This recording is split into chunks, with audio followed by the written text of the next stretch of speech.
ఇప్పుడే చూశాను, అఖండ 2కి సినిమా రేట్లు పెంచుతున్నట్టుగా రాష్ట్ర ప్రభుత్వం ప్రకటించింది. ఇలాంటి ప్రకటన ద్వారా కదా ఐబొమ్మ రవి లాంటి వాడు పుట్టేది. మీరు కోట్ల రూపాయలు ఖర్చు పెట్టి సినిమాలు తీసేసేవాళ్ళు ఆ డబ్బులు మొత్తం ప్రజల మీద భారం వేయాలని ప్రయత్నిస్తుంటే ఇది ఎవరికి న్యాయం? కాబట్టి ఇంకా ఈ విలువైన కాస్ట్లీగా ఉన్న సినిమాను చూడడానికి ఇష్టమైన ప్రజానీకం ఐబొమ్మ రవి లాంటి వాడు చేసిన సినిమాలు చూస్తున్నారు. మీరే కదా సూచిస్తున్నారు. మళ్ళీ అతను అరెస్ట్ చేసే హక్కు మీకు ఎక్కడ వచ్చింది?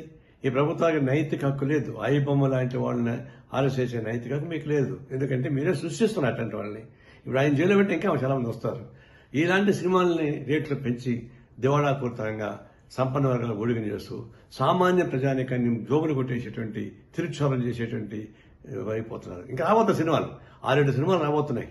అవి ఎందుకు పెంచుతారు ఇంకా అంటే అట్లా పెంచుకుని పోయి ప్రజలను భారం వేస్తుంటే ఇట్లాంటి ఐబొమ్మ రవి లాంటి వాళ్ళు చాలా మంది పుడతారు. వాళ్ళు రావడం మీ చేత కాదు. ఇది స్వయంకృత అపరాధం.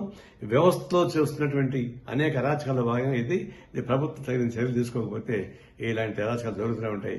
తక్షణం ఈ సినిమాలు ఆ పద్ధతి ప్రజలకు దూరం చేయబాకండి. సినిమా థియేటర్లకి ప్రజలకు దూరం పెంచేస్తున్నారు.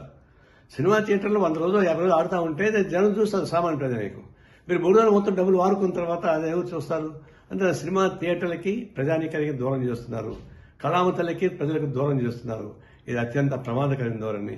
ఇలాంటి విలాసవంతమైన సినిమాలు తీసి వాళ్ళు నష్టం అవుతున్న భయంతో ప్రజల మీద భారం వేస్తే ఇది ప్రజలు ఊరికే ప్రసక్తి లేదు. మేము తీవ్రంగా ఖండిస్తున్నాం.